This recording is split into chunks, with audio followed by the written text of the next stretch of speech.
we've got Chris Bishop. He's the managing editor of Forbes Africa. He joins us in studio now to talk about the latest edition of Forbes Africa magazine. Chris, I don't know, you started when you were like 16, I'm sure, to make sure that there would not be... make sure that there wouldn't be any thinning. He's got a full head of hair. I think it's a genetic thing. I mean, none of the men in my family lost their hair out. Quite fortunate that way. You never worried about it? Well, not really, no, because it's never really sort of fallen out, you know. So, and always my hair, I mean, you could brush something with it, you know. It's always been thick, thick, thick, so...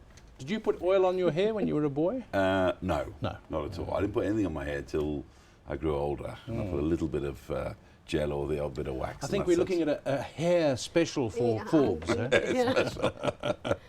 Well, the cover story. Yep. It's I thought was one of my favourites, and it's actually historic. It's the first ever triple cover we've done with triple millionaires. We've got the gentleman from Brimstone Investments in Cape Town.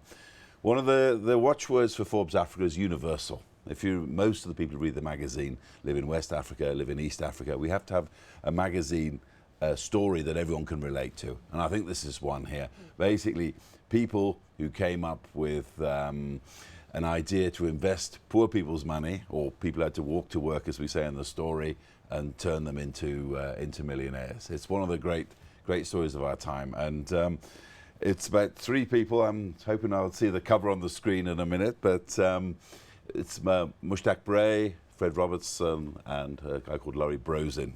These are three familiar names. Three familiar names, and they had a very rough time in making money.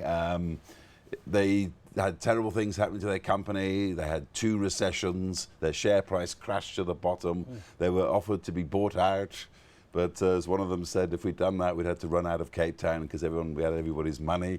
But it's an interesting story. I mean, also the work that the journalists put into it to actually dig out all the backstories. I mean, for instance, there's a fellow who owns a service station who's now one of their millionaires. And they pulled him one day getting some petrol, and they said, "Hey, we're starting an investment company. Are you interested?" He goes, "All right." Went in, got his checkbook, and he wrote them out a check for 12,000 rand on the back of a brown Audi car, gave it to them, and now he's a millionaire. So wow, it's fantastic and stories. They're different kinds of entrepreneurs, business people. They're not all the same. No, I mean, basically the three together, I mean, they're all from 3 completely different worlds, 3 completely different backgrounds. The only thing they had in common was this idea of, in '94, when the change came here, they said, well, ordinary people with not much money should get into this investment thing as well. But what else have you got coming? Well, actually, this picture here, I mean, I must hold it up for you, Tumi. Thank you. I was about to say, you know, you're talking, let's zone in on that particular, show us that cover in case it doesn't come up on screen. Well, that guy's not bald, eh? No, he's not bald.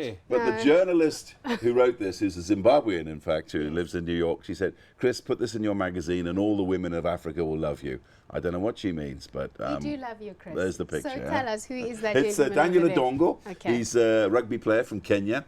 He played here for the Bulls, I think, some stage, but now he's gone over to the States, and he plays gridiron over there. And it's a lot rougher than sevens. Well, he's exactly, and he it's an incredible story. I mean, he says he's a man full of brutality, full of aggression, who's over there getting absolutely, they say that he's stomping his way through the gridiron systems. It's one of those nice little African diaspora stories that we do come up with. But let's see the front cover. The front cover. Here we are. This is the guys. Those are the 3 guys. Yes, that's Mushtaq Bray, Fred Robertson, and also Laurie Brosin. Yeah, I mean, completely different worlds. I mean, Laurie Brosin came from a family firm in the suburbs of Johannesburg. Fred used to sell insurance door to door. He used to sleep overnight at petrol stations in the Northern Cape and give the guys 5 rand so he'd go and wash in the morning and then go and see his clients. Now he's on the board of Old Mutual instead of selling for them. I was told a story by a friend of mine who's a financial advisor, and he said when he started out that he went to sell insurance, and they said they took him to a building, and they said, you know, block of flats, and they said, "Don't come out of here until you've got 30 prospects written down. And if you haven't, you're not made for this business." How's that? Well, that's what Fred said. Knocking on doors. It's a rough business, and all 3 of them have been through the mill of life, and that's probably why they've managed to stick together and build a good business. They've all got different skills, but basically they listed on the stock exchange, I think it was back in 1998, and they got all the people, places like District 6 in Cape Town, whatever, all together, and they had a live link-up. with the JSE here, and they went through and the people saw their money going onto the stock exchange, and as they all joke, it dropped a few points in the first hour or so, and everyone came to them and said, "Hey, what are you doing with our money?" What else do you have, Chris? In talking about that story of insurance, a guy having to make sure they've got all these prospects. Thank goodness for RDR. But what else do you have? We got plenty. So we went heavily this month on the Nigerian elections. Obviously, everyone's talking about it. Plus, we've got Boko Haram.